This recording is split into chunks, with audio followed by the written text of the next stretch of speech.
Welcome back to our channel. If you have ever built something with your own two hands, sacrificed your youth and your silent tears to secure a tiny piece of ground under the sun, only to watch the people you raised look at it like trash they are entitled to carve up, then this story is for you. Drop a comment about where you are listening from, and let me tell you what 30 years of standing on a concrete floor can teach a mother about the true price of blood and stone. My hands did not steady when I signed my name at the title office in Clearwater, Florida. Not because I was nervous, but because for 15 years, 180 grueling months, I had known the exact weight of every single dollar that brought me to that Friday afternoon. My name is Martha Hayes. I'm 62 years old, and for more than half my life, my world smelled like commercial bleach, scalded milk, and industrial ovens. Ever since my husband, David, was crushed by a falling forklift at a warehouse when our son, Kevin, was 4 years old, my life has been defined by relentless work and absolute silence. While other women planned quiet retirements, I stood 14 hours a day behind the serving lines at the Pinellas County Senior Care Facility, dishing out soft potatoes to people who had outlived their savings. I didn't break down when my joints swelled up. I had a boy to raise. David and I used to drive past the Gulf Coast towns when we were first married, dreaming of a little white house with blue shutters and a yard of jasmine. David never saw it. He left behind a stack of hospital bills and a heavy cast-iron Singer sewing machine that survived 3 apartment moves. That machine became my second husband. Under its rhythmic clatter late into the night after my double shifts, I hemmed uniforms and sewed curtains, saving every coin in a tin box hidden beneath my closet floorboards. 180 months. That is how long a woman on minimum wage plus overtime can carve $185,000 out of everyday survival. The house on Jasmine Lane sat at the end of a quiet street north of Clearwater. It was a modest single-story ranch house built in the late 1970s, featuring 3 small bedrooms, a faded yellow kitchen, and a backyard where an old jasmine vine spilled over a wooden fence, filling the warm air with a sweet perfume. The roof was weathered, and the porch boards groaned softly, but it had solid concrete block walls and a clean deed bearing one name, Martha Elizabeth Hayes. No cosigners, just 15 years of sweat and prayer turned into brick and mortar. When the escrow officer handed me the keys, the metal felt cold against my palm. I drove straight to the house, unlocked the front door for the very first time as its legal owner, and stood in the empty living room while the afternoon sun cut golden slices across the terrazzo floor. I walked down the hallway to the master bedroom, carrying the heavy iron Singer sewing machine loaded in my trunk.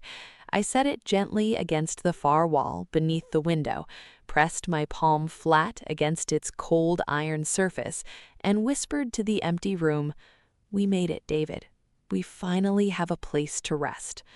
My throat tightened so hard I had to breathe through my nose until the pressure passed. But there was no time to rest. I'm a mother, and old habits live longer than the people who created them. I drove to the local public supermarket, bought a rotisserie chicken, potato salad, dinner rolls, and a small bunch of yellow chrysanthemums for the kitchen table, because David always said a house needed living things growing inside it. At 4 o'clock, I called my son Kevin. Kevin is 34 years old. He lives up in Orlando, working corporate desk jobs that never satisfy his ambition for quick money, married to a woman named Chloe who views the world through designer handbags. They rarely came down to visit me unless they needed financial help. But today was different. Today I was a homeowner, and sharing my milestone with my only child was what mothers did. He picked up on the 3rd ring, his voice carrying a hurried edge. "Hey, Mom, what's going on?" he asked. "I've got dinner set up at the new house, Kevin. Come on down around 6. Bring Chloe and the kids. I want you to see the place I bought." There was a pause on the other end, one beat too long. "Fine," Kevin sighed, as if doing me a massive favor. "We'll be there." I set the phone down next to the chrysanthemums and looked out the kitchen window at the jasmine vines swaying in the breeze. Everything felt earned. At 5:58, I heard the sharp crunch of tires pulling up my gravel driveway. I straightened my apron, took a deep breath, and walked to the front door to welcome my family, completely unaware that the people stepping out of that car were not coming to share in my joy, but to appraise the carcass of a life they intended to carve up for themselves. The gravel crunched outside, and the front door opened without a polite knock. My son, Kevin, walked in first, his eyes scanning the ceiling lines, not with the warmth of a son visiting his mother's new home, but with the cold calculation of an auditor checking inventory. Right behind him was his wife, Chloe. She wore a cream-colored wool coat that cost more than a week of my grocery money, and her heels clicked sharply against the clean terrazzo floor as if inspecting a condemned property. I stood by the kitchen counter, my hands resting over the warm casserole dish I had spent hours preparing. I wanted to see a smile. I wanted a simple expression of pride that after 15 years of cleaning up after strangers, I finally had a roof over my own head. Instead, Chloe didn't even take off her coat. She walked slowly into the center of the living room, trailing her gloved finger along the wooden windowsill, then pulled it back and looked at her fingertip as if touching toxic waste. She let out a dry, theatrical laugh that cut through the quiet space. "A rat trap," Chloe said, her voice dripping with absolute contempt as she looked around my clean rooms. "A rotting birdcage that smells like damp carpet and old dust. You spent 15 years of your life, Martha, and this is the trash heap you bought yourself?" I felt the muscles in my neck tighten, but I kept my face still. I looked past her to my son, expecting him to check her tone, expecting a shred of decency behind his eyes. Kevin just shoved his hands deep into his jacket pockets, leaning back against the doorframe with an expression of weary annoyance. "She's right, Mom," Kevin said, his voice completely flat. "Let's stop playing house. Sell this piece of junk right now, take the cash, and hand it over to us to clear out our business debts. As for where you'll sleep, you can move into the old wooden shed out back, behind the garage. At your age, having any roof over your head to keep the rain off is a blessing you should be thanking us for." The air in the room felt heavy, thick with entitlement. I looked at the man I raised alone after his father died, the boy I fed when my own plate was empty. For 15 years, I worked 14-hour shifts so he could go to college without drowning in student loans. And now, standing in the home I bought with my own sweat, he was telling me I belonged in a shed. "No, Kevin." My voice was low, steady, and calm. "This house is mine. I bought it with every drop of sweat I have left in these bones. I am not selling it, and I am not moving into a shed." Chloe's face twisted in an ugly sneer. She let her actions speak for her hatred. On the kitchen counter beside my elbow sat a delicate porcelain plate, a rare hand-painted piece belonging to my mother, the only heirloom I managed to salvage before everything else was pawned for hospital bills. Chloe reached out her hand, grabbed the edge of the plate, and deliberately shoved it off the counter. The sound of porcelain shattering against the hard terrazzo floor echoed like a gunshot through the empty house. Shards scattered across the room, slicing through the warm silence I had fought so hard to build. Kevin didn't even flinch at the sound of my family history breaking. Instead, his eyes darted to the small brass hook by the front door where I hung the spare house keys. In 2 strides, he crossed the room, ripped the keys off the hook, and dangled them from his fingers like a trophy. "You're making a massive mistake, Mom," Kevin snarled, his face hardening into malice. "If you won't sign over the deed by tomorrow morning, consider yourself cut off. You're dead to us, and you'll never see your grandchildren again." Without waiting for an answer, Chloe turned on her heel, her designer boots crunching over the broken pieces of my mother's plate. Kevin followed right behind her, slamming the front door so hard the glass panes rattled in their frames. They left behind the stinging smell of perfume, the echoing silence of betrayal, and a floor littered with shattered china. I did not cry. Grief and anger are luxuries for people with time to waste, and a mother who worked 14-hour days knows tears never cleaned up a mess. I didn't chase after them.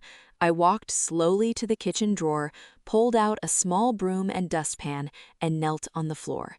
Piece by piece, with agonizing slowness, I picked up every sharp fragment, wrapping them carefully in paper towels. When the floor was clean, I packed up the untouched dinner rolls, chicken, and potato salad. I walked to the front door, checked the deadbolt, and pulled my own key from my pocket, the key engraved with the exact legal numbers of my property. I turned it twice, locking out the greed, locking out the cruelty, and standing entirely alone in the quiet sanctuary I had built with my own 2 hands. The hum of the highway traffic outside my window that afternoon felt different. Not lighter, just heavier, like static pressing against the glass of the small rented apartment I had returned to near my old workplace in Pinellas County. It was the place where I used to feel safe before my son's life became a shadow I kept trying to outrun. When I unlocked the mailbox downstairs, most of it was the usual debris: utility flyers, coupon books, local ads. But tucked right at the back was a heavy envelope bearing the dark blue logo of a major bank. My name was typed clearly across the clear window: Martha Elizabeth Hayes. I didn't open it in the lobby. I walked up the narrow flights of stairs, my joints aching, and sat down at the small wooden kitchen table. The air felt heavy. I slit the top open with a thumb that felt cold and numb. Inside were pages of dense legal text and loan schedules, but my eyes froze instantly on the bold headers. It was a confirmation of credit disbursement, a loan for $95,000 for the purchase of a heavy-duty commercial cargo truck. And right there under the primary borrower line was a name I knew too well, followed by my own signature listed as the co-signer. $95,000 for a truck I had never seen, never agreed to, and certainly never authorized. For a long, terrifying moment, the kitchen seemed to tilt sideways. The numbers blurred into meaningless ink. My social security number was typed out in full, right alongside a signature that mimicked mine with a chilling, practiced precision. It looked like my hand, but it wasn't. Then the silence of the room was broken by a memory, a sharp flash from 6 months back. Kevin had come to visit. That afternoon, he had claimed he needed help organizing some medical subsidy forms, citing my aging memory as the excuse. He had brought a thick folder of tax documents, setting them neatly on the coffee table before flashing that practiced, disarming grin. "Just leave them here, Mom. Let me take care of it so you don't have to stress." 20 minutes later, I realized I had run out of my blood pressure medication. I grabbed my purse and walked down to the corner pharmacy, a round trip that took no more than 40 minutes. 40 minutes, exactly enough time for a son to look through a mother's private life, pull out a social security card, photograph every vital document, and lay the foundation for a financial trap. I sat at that table staring at the bank papers, waiting for the fury to rise. I waited for the hot, blinding rage that usually came when I caught him in a lie, but it didn't come. Instead, there was only a cold, crystalline clarity, the kind of realization that freezes your blood because you finally understand that the monster isn't outside the door. He grew up under your roof. He didn't just borrow money, he had harvested my identity like a crop.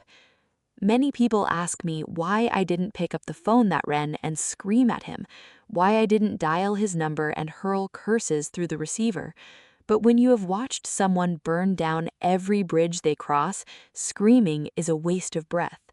Noise doesn't fix a shattered foundation. Action does. I didn't cry. I reached for my phone, but I didn't open my contacts. Instead, I dialed the fraud division of the major credit bureaus, Equifax, Experian, and TransUnion. I didn't hesitate. When the automated voice droned on, I pressed 0 and demanded a live representative. I placed an immediate, ironclad fraud freeze on my social security number. Within minutes, the system locked down. No one, not a bank, not a lender, not even a person with my exact name and a forged ID, would be able to open a single line of credit using my profile from that second forward. The gate was slammed shut. Before the phone could cool against my palm, I dialed another number. Not family, not a friend who would offer pity. I dialed Bradley Vance, a seasoned financial crimes and asset protection attorney whose office downtown I had researched months ago when the first warning signs of Kevin's debts started whispering. His assistant answered on the second ring, and within moments I was speaking directly to the lawyer, laying bare every detail of the forged loan. There was a brief pause on the other end of the line, the sound of a pen tapping against a desk, before Bradley's calm, professional voice delivered the single sentence that sealed our next move. "Send me the paperwork immediately. We're going to make sure the law sees this for exactly what it is." I hung up the phone and walked over to the small window, looking down at the street below. The cars kept moving, indifferent to the lives changing inside. For the first time in a very long time, I didn't feel like a victim waiting for the next blow. I felt the quiet, heavy resolve of a line being drawn in the dust. The game was over. The drive back to the coastal town where I thought I had built my final refuge took longer than it should have. My hands gripped the steering wheel, knuckles white, every mile ticking backward into a silence I no longer trusted. When I pulled into the gravel driveway on Jasmine Lane, the house looked quiet, wrapped in the pale afternoon sun. But something was wrong. The air felt closed off, hostile. I walked up the front steps and slid my key into the deadbolt. It jammed. The brass cylinder wouldn't turn, spinning loosely in place. I pulled back and looked closer at the hardware. The lock wasn't just old or stuck, it was brand new, the metallic edges gleaming without a single speck of dust or weathering. Someone had locked me out of my own home while I was gone. Instead of panicking, I walked around the side of the house toward the trash bins tucked near the wooden fence. At the bottom of the open bin, sitting right on top of a discarded coffee cup, was a crumpled store receipt. I smoothed it out against my palm. It was a receipt from a local hardware store, time-stamped at midnight the night before for a heavy-duty deadbolt lock set. And right at the bottom, printed clearly under the payment method, was a name I knew too well: Chloe Hayes. My daughter-in-law hadn't just pushed me out, she had locked the door behind my back under the cover of darkness. Without hesitating, I pulled out my phone and took clear, time-stamped photographs of the receipt, the store address, and the new lock shining against the painted wood. Then I didn't try to force my way inside. I called a professional locksmith I knew from the county and had him meet me at the property within the hour. While the locksmith worked on drilling out the cylinder legally under my deed, I had him install a discreet, high-definition smart security camera above the porch, angled directly at the front entrance, streaming live video straight to an app on my phone. Before the tools were even packed away, my phone buzzed in my hand. It was Bradley Vance. "Mrs. Hayes?" The attorney's voice came through crisp and steady. "We've placed a temporary hold on the $95,000 commercial truck loan, but my investigator dug deeper into the bank logs. This isn't just an isolated act of identity theft by a reckless son. Your signature was processed through a network tied to commercial real estate brokers. Someone is pulling bigger strings." My stomach tightened into a knot. How big? "Big enough to target your property title," Bradley warned. "Be careful who you talk to." I didn't wait. I knew how to handle a predator, and letting them hide behind closed doors only gives them room to maneuver.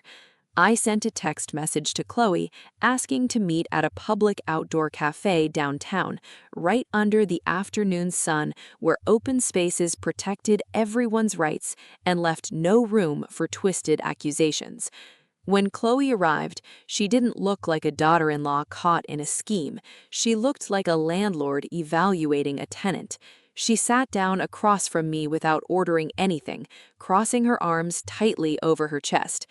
"You're making a massive mistake trying to poke around our business, Martha," Chloe snapped, her voice sharp and dripping with absolute contempt. "Sign the property papers over to us today or watch your life get dismantled piece by piece." I didn't flinch. I kept my face smooth, sliding my phone across the table face up with the voice recorder active and blinking softly. I let her arrogance hang heavy in the air, giving her all the rope she needed to tie her own knot. Midway through her tirade, her cell phone buzzed loudly against the tabletop. Chloe frowned, glanced down at the screen with an expression of sudden irritation, and swiped to answer, turning slightly away to whisper into the receiver. "Yes, Mom, I'm dealing with the old woman right now," Chloe hissed, her guard dropping completely in her annoyance. "She's being completely stubborn, but once we get the quitclaim deeds signed, the house will be clear to back the federal tax liens. No, don't worry about the bankruptcy court finding out. Just hold on a second." She covered the mouthpiece for a fraction of a second, but it was already too late. Through the tiny speaker of her phone leaking out into the open air of the cafe, a distinct, haughty voice echoed clearly. "Make sure she signs it today. If the IRS seizes my corporate assets, we lose everything, and your husband's debts will drag us all down." I sat frozen, the blood rushing in my ears. I didn't need to ask who the other end was. That crisp, demanding voice belonged to Victoria Sterling, Chloe's mother, a high society corporate executive drowning in massive federal tax debts and federal bankruptcy filings. The puzzle pieces snapped together with terrifying brutality. It wasn't just Kevin's reckless spending, it was a coordinated family conspiracy orchestrated by high society in-laws desperate to use my home as collateral to save their own crumbling empire. I looked straight at Chloe as she hung up the phone, her face pale as she realized what had slipped through. The trap was sprung. The next morning, I did not head straight home. Instead, I drove my truck past the coastal highway and pulled into the gravel parking lot of a sprawling agricultural supply warehouse on the outskirts of the county. I walked inside the cavernous warehouse aisle and loaded 4 massive bags of heavy-duty organic fertilizer, a specialized biological grade known as millorganite, famous among local farmers for its overwhelmingly pungent, sulfurous odor that lingers in the air for weeks and clings stubbornly to fabric, skin, and shoe leather. When I arrived back on Jasmine Lane, the sun was already dipping low behind the salt-worn rooftops. I did not waste a single minute.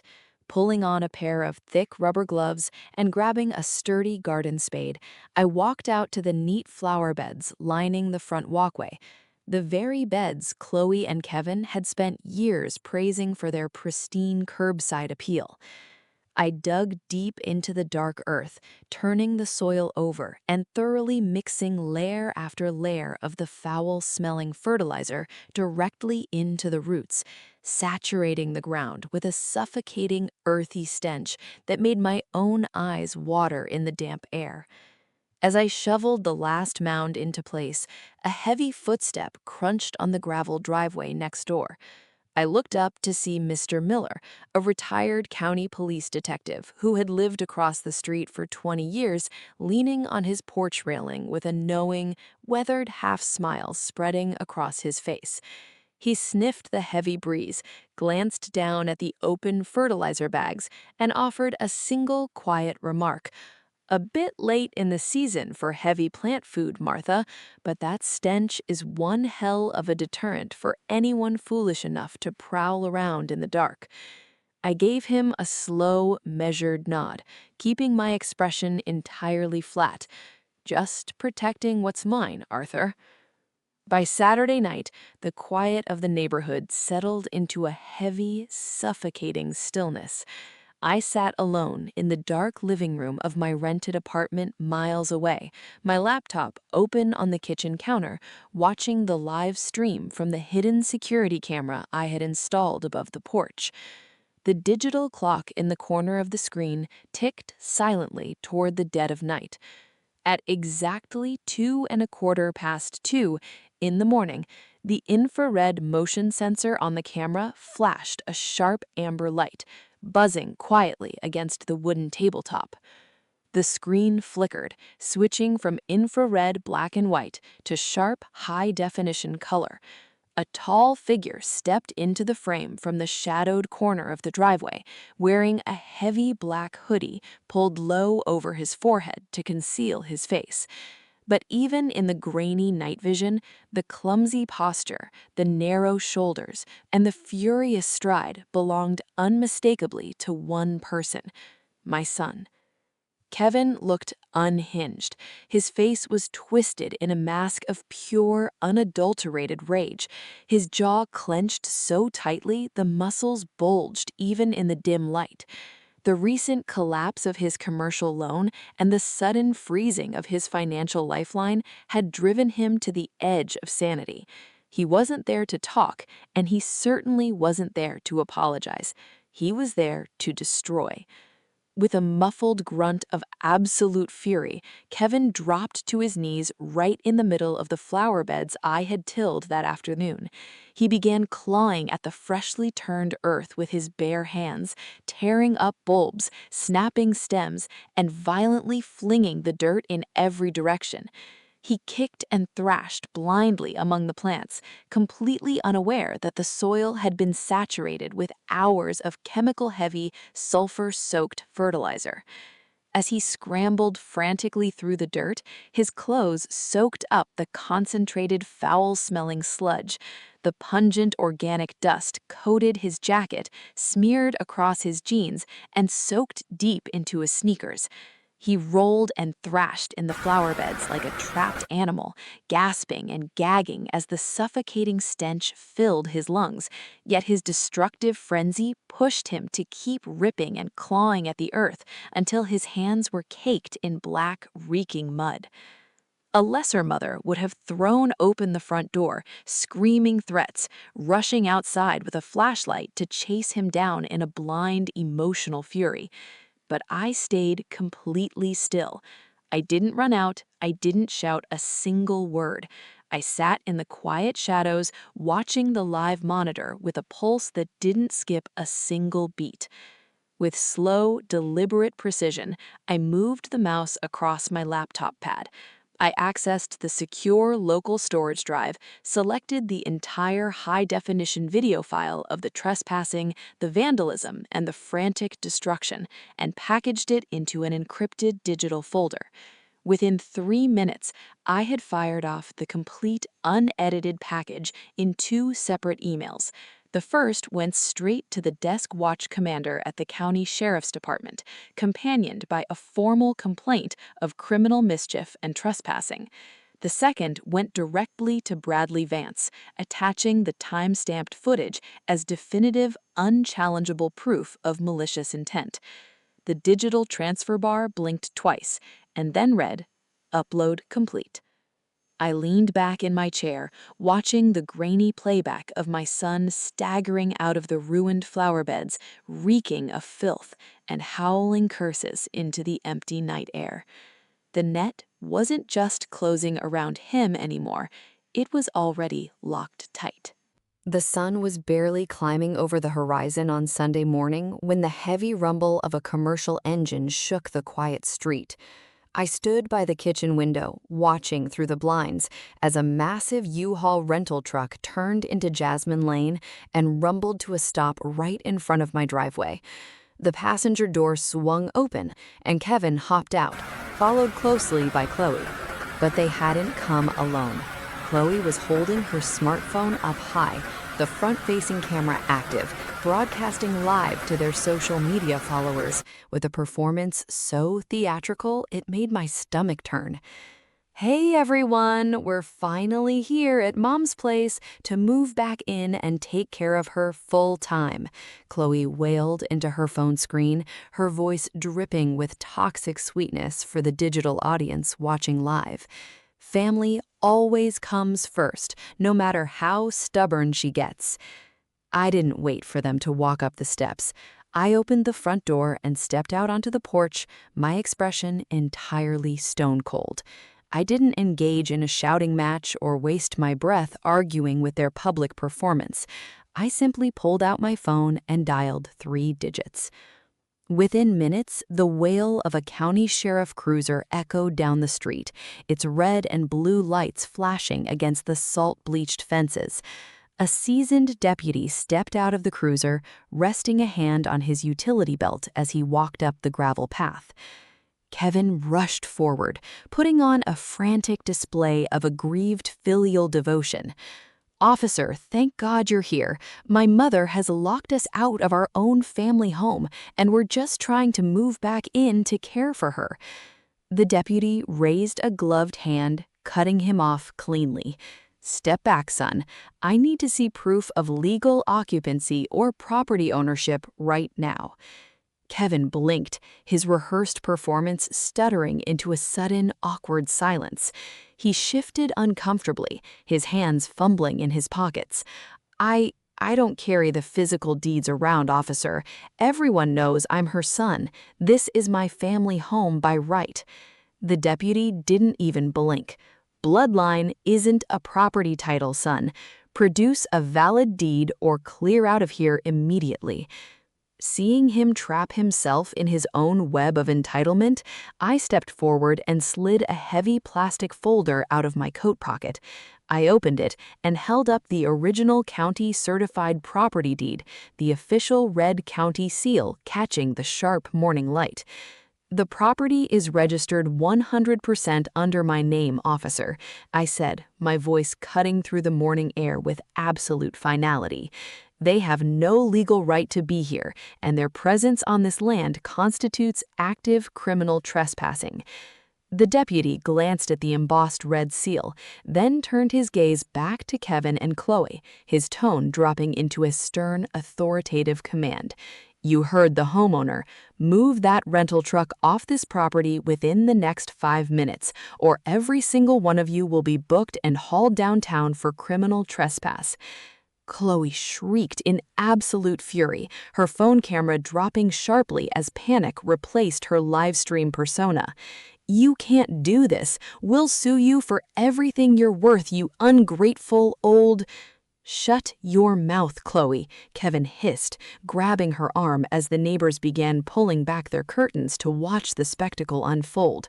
Realizing they were completely cornered and facing actual handcuffs on a live-streamed public record, they scrambled back into the U-Haul cab. With a furious roar of gears and a cloud of black exhaust, the truck threw dust into the air and reversed down the street in humiliating defeat. I stood silently on the porch, watching them disappear around the corner, feeling the heavy knot in my chest finally begin to untie. But the morning's reckoning wasn't finished yet. Scarcely 10 minutes after the U-Haul vanished from sight, a loud, grinding screech of heavy hydraulic machinery echoed through an upscale gated community miles away across town, right in front of the sprawling mansion belonging to Victoria Sterling. A massive, bright yellow tow truck from the County Repossession Bureau backed aggressively into Victoria's pristine driveway. The driver didn't knock on the grand double doors. Instead, he dropped the hydraulic lift arms directly beneath the chassis of the luxury sports car parked in the circular drive, the exact $95,000 vehicle Kevin had fraudulently financed using my credit. The heavy chains ratcheted tight, lifting the expensive vehicle off the asphalt with a metallic groan. Front row witnesses, neighbors, and high society acquaintances who had spent years envying the Sterling family's fabricated wealth poked their heads out of their front doors, stared in stunned silence as the luxury car was hoisted high into the air. Victoria rushed out onto her grand marble portico, wrapped in a silk designer robe, her face drained of all color as she shrieked at the tow truck driver. But the driver didn't even look her way. He slapped an orange federal seizure and lien enforcement sticker directly on the driver's side window, locked the lift into place, and drove away, dragging the gleaming symbol of their hollow empire down the street. The house of cards built on fraud, betrayal, and unearned luxury hadn't just cracked, it had collapsed into dust right before the eyes of everyone they'd tried to impress. The heavy oak doors of the Pinellas County Courthouse felt less like an entrance to justice and more like the ceiling of a tomb.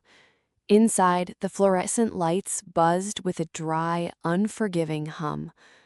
Listen closely. You could hear the exact moment a life's worth of arrogance completely disintegrated. Kevin stood at the defendant's table. He wasn't the untouchable, smug schemer who used to laugh from behind a glowing screen. His tailored suit hung off him like a bad disguise. His shoulders caved inward, and his eyes darted desperately toward the gallery where his wife sat, but she couldn't look back. She couldn't afford to. The evidence didn't just point at him, it trapped him like a fly in amber. High-definition security footage from the neighborhood cameras mapped out every single step of his midnight vandalism spree. And then there was the forensic clincher. Microscopic traces of specialized lawn fertilizer, the exact brand unique to his garage, found embedded deep within the fibers of the jacket recovered from the crime scene. There was no clever spin left, no slick deflection, just raw, undeniable guilt under charges of felony identity theft and property destruction. And the financial collapse came down like a guillotine. The $95,000 debt didn't vanish or scatter into the legal ether. It snapped back, unshielded, landing squarely on Kevin's shoulders, with maximum penalty interest rates compounding by the hour. Across town, the consequence metastasized. The bank officially executed the foreclosure on Victoria's home, the very house Kevin and his wife had schemed to weaponize. Their house of cards wasn't just burning, it had turned to ash. Then came the moment that silenced the entire courtroom. Martha walked up to the witness stand. Her steps were measured, carrying the weight of a woman who had survived a war waged by her own blood. She looked at her son, her expression stripped of anger, leaving behind only a profound, haunting exhaustion. The prosecuting attorney leaned forward, his voice cutting through the quiet. "Mrs. Martha, considering the magnitude of the betrayal, what sentence does the state exact from your perspective?" Martha adjusted the microphone, her voice steady, broadcasting clearly through the courtroom speakers. "I am not asking for maximum prison time, because locking him away solves nothing. He needs to learn what an honest day's labor actually feels like." She turned toward the judge, delivering the terms with surgical precision. 350 hours of mandatory community service, not in an air-conditioned office. Put him in the county waste management facilities and public parks. Let the hands that grew lazy through theft and deceit earn their bread in the sweat and dust of reality. And couple that with a court-ordered behavioral rehabilitation program for financial delinquency. Let him face the mirror every single day until the greed rots away. Kevin flinched as if struck by a physical blow. He leaned toward his public defender, his voice a hoarse, desperate hiss that cut through the silence. "Mom, you can't do this to me. Are you trying to destroy me completely after everything?" Martha didn't even blink. She didn't raise her voice, but her words dropped like molten lead, hitting with a finality that brooked no argument. "I didn't destroy you, Kevin. You built this courtroom with your own hands. I am simply letting you live in it." The gallery fell dead silent. It was a sentence sharper than any prison cell, stripping away his excuses and forcing him to stare at the wreckage of his own making. Yet, as the judge began to jot down the terms, Martha reached into her handbag. She pulled out a thick, sealed manila envelope and slid it across the wooden rail toward the clerk of the court. "Your Honor," Martha spoke again, her voice softening just a fraction. "Before this proceeding concludes, I have one final submission." The clerk opened the envelope, scanning the official documents inside before looking up in quiet astonishment. It was a Florida prepaid college plan, a long-term educational trust fund, fully funded and secured, established independently for Kevin's 2 young children, locked tight by ironclad legal safeguards, untouchable by creditors, unbreachable by the bank foreclosures, and completely out of Kevin's reach until the day those children turned 18. Kevin stared at the envelope, his breath catching in his throat. He opened his mouth, but no sound came out. On this channel, we talk a lot about drama, about the chaotic twists of human nature. But sometimes the most staggering blow isn't delivered out of hatred. It's delivered by a mother who makes sure the innocent never pay for the sins of the guilty. Static used to haunt this house. It was the sound of shouting, of shattered glass, of a boy who believed the world owed him a mortgage. Months after the gavel fell, the static is gone. In its place, something unfamiliar breathes through the open windows. Quiet. Out in the blinding Florida sun, 2 miles from where I stand, Kevin is learning what concrete feels like against blistered palms. The court ordered community service, but the son is writing the real sentence. For months, he has hauled gravel and cleared drainage ditches under a sky that offers no shade. His back aches, his hands are calloused, split, and dirt-caked. Every drop of sweat stinging his eyes is a slow, bitter education. It took 15 years of my life stripped away for him to finally understand the weight of a single honest hour. He stands at the edge of my driveway now, just a silhouette against the blinding moon asphalt. He doesn't walk up the steps, he doesn't knock, he just stands there, hands jammed deep into his pockets, staring at the front porch like a stranger trying to read a language he used to speak fluently. The arrogance that used to drip from his jaw is gone, replaced by a hollow, defeated posture. "I didn't come to ask for a room." His voice is rough, stripped of its old venom. I wanted you to see I'm doing the work." I don't invite him in. I don't offer him water. I simply look at him through the screen door, my voice steady and cold as winter iron. "You aren't doing this for me, Kevin," I say, my voice cutting cleanly through the porch shade. "Keep walking. Earn your own roof." He nods, a slow, agonizing concession. He turns around and walks away, his boots dragging against the pavement. He is finally carrying his own weight. I turn back to the yard, The soil that was once desecrated, overturned by greed and fury, is now a living carpet of brilliant yellow chrysanthemums, the simple flowers his father loved so much, blooming in stubborn defiance against the heat. They didn't grow overnight. They required patience, weeding, and time, just like healing. Inside the living room, the dust motes dance lazily in the afternoon light. My hand rests flat against the cold, familiar iron of my old sewing machine. The machine is quiet, but the fabric of my life is finally mended. From the far distance, past the line of sea oats and salt marshes, comes the low, rhythmic roar of the Atlantic. The waves roll in, wash over the shore, and pull back, leaving the sand clean and smooth. The house breathes. People ask me if a mother ever stops bleeding for a child. They think true love means folding when the storm hits, means handing over the deed, the savings, the last remaining piece of your soul just to keep a spoiled child from throwing a tantrum. They are wrong. A true mother never gives up on a child's soul, but her greatest protection isn't blind shelter.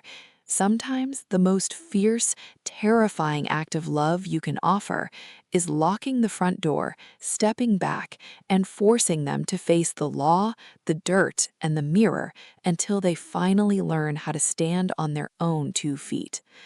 The courtroom drama is over. The headlines have faded. The noise has dissolved into the salt air. There is no shouting left in these walls, only the steady ticking of the clock, the whisper of the coastal wind, and a profound, hard-won peace that has finally come home to stay. Before we say goodbye, I want to talk to you for just a moment. Wherever you are right now, what city are you sitting in, and what time is it on your clock as you watch this? Let me know in the comments below so I can see just how far this story traveled to reach you. More importantly, looking at this story, what is the biggest lesson you are taking away today? Is it about the strength to stand back up when everything is stripped away, the courage to walk away from toxic bonds, or the realization that human dignity and self-respect can never be bought with a price tag? Drop your thoughts in the comments. I read every single one, and I would love to know how this resonated with you.